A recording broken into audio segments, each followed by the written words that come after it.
You hear that word all the time, right? Narcissist. It's on social media, it's in movies, we use it to describe our boss or an ex. But let's be real. What are we actually talking about when we say that? It's time to go way beyond the buzzword.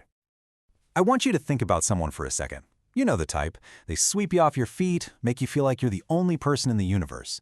But then, over time, being around them just starts to feel heavy. You leave conversations feeling exhausted, maybe even a little bit smaller. Well, that feeling, that could be a huge clue that you're dealing with narcissistic patterns. So that's what we're going to do today. We're going to peel back the layers on this really complex and honestly misunderstood topic to get some actual clarity.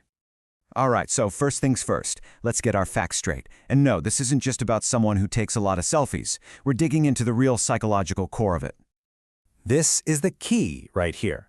At its heart, narcissism isn't just vanity. Think of it more like a deep, bottomless hunger for applause and admiration. It's this nonstop need to be the center of the universe, to be treated as if you're just better than everyone else. And this is a really important point. It's not black and white, it's a spectrum. Think of it like a volume knob. A little bit of this stuff, totally normal. It's what gives you the oomph to go for a promotion or speak up in a meeting. But when that knob is cranked all the way up to 11, that's when it becomes a really destructive force. And that brings us to something that is super important to understand. We have to draw a really clear line in the sand between having a few narcissistic traits and having the actual clinical disorder. So, the official guide for this stuff, the DSM-5, says that up to 6.2% of adults might have what's called narcissistic personality disorder, or NPD. Now, that might not sound like a huge number, but think about it. That's about 1 in every 16 or 17 people. It means millions of people are navigating this and has a massive ripple effect on everyone in their lives. So what's the real difference?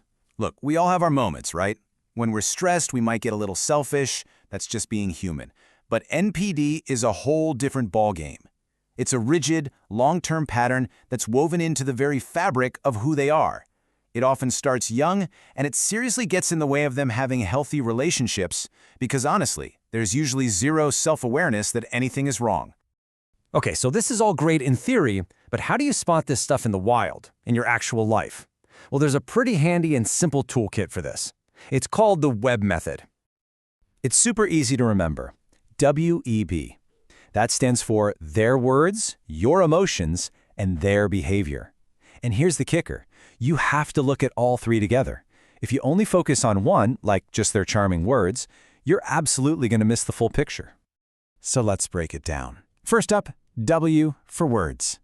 People with strong narcissistic tendencies can be absolute wizards with words. We're talking about a fire hose of flattery, this intense love bombing that makes you feel like you're floating. But you know that feeling when something seems way too good to be true? Yeah, it probably is. But then there's the other side of the coin with their words, and this is where it gets a little dark. Pay really close attention to how they talk about everyone else. Are other people always idiots or losers? It's like, in order for them to feel big, they have to make everyone else feel small. And there's more to listen for, too.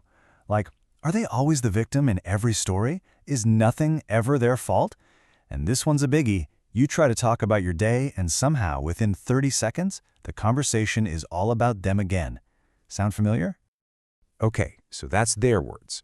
Now, let's talk about E, your emotions. This one is all about you.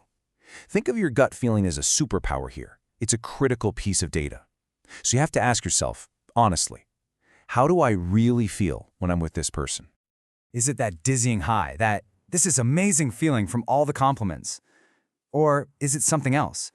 Do you often walk away from them feeling kind of stupid, or insecure, or just completely and utterly drained? That feeling like they've sucked all the oxygen out of the room? That's your emotional compass screaming that something is way off. And that leads us to the final and maybe the most crucial piece of the web puzzle, B for behavior. Because let's face it, words can be cheap. People with these patterns are pros at using their words to create a smokescreen. But their actions don't lie. And I'm going to say this again because it's so important. We are not talking about one mistake or a single bad day. Everybody has those. We are looking for a pattern, a persistent, relentless, unchanging pattern of behavior where your feelings, your time, and your boundaries just don't seem to matter. Now, you'd think this pattern would be obvious, right? But here's where it gets tricky. Narcissism can actually wear a couple of very different masks. First, you've got the one everyone pictures, the overt or grandiose type. They're loud, they're arrogant, they're the life of the party, and they'll make sure you know it. But then there's the covert or vulnerable type, and this one is way harder to spot. They might seem shy or hypersensitive, but their main tool is playing the victim. It's how they manipulate and control to get that attention they so desperately crave. Okay, so let's say some of this is starting to sound alarmingly familiar. The big question is, what on earth do you do about it? Let's talk about some real, actionable ways you can protect your peace. All right, I'm just going to give it to you straight.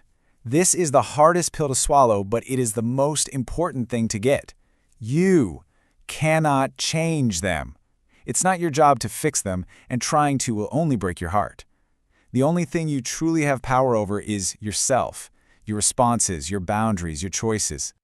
So what does that actually look like? Well, here are a few key strategies. Number 1, boundaries. Set them and hold them like your life depends on it, because your mental well-being does. 2, stop arguing. Just don't. It's a game you can't win. Stay calm, pull back emotionally to protect yourself, and, if things are truly toxic, start thinking about a safe exit strategy. So, we've gone from a simple buzzword to really understanding the spectrum, spotting the patterns, and, most importantly, learning how to protect ourselves. And I guess it all boils down to this one last powerful question I want to leave with you. Now that you know the signs, who truly deserves your energy?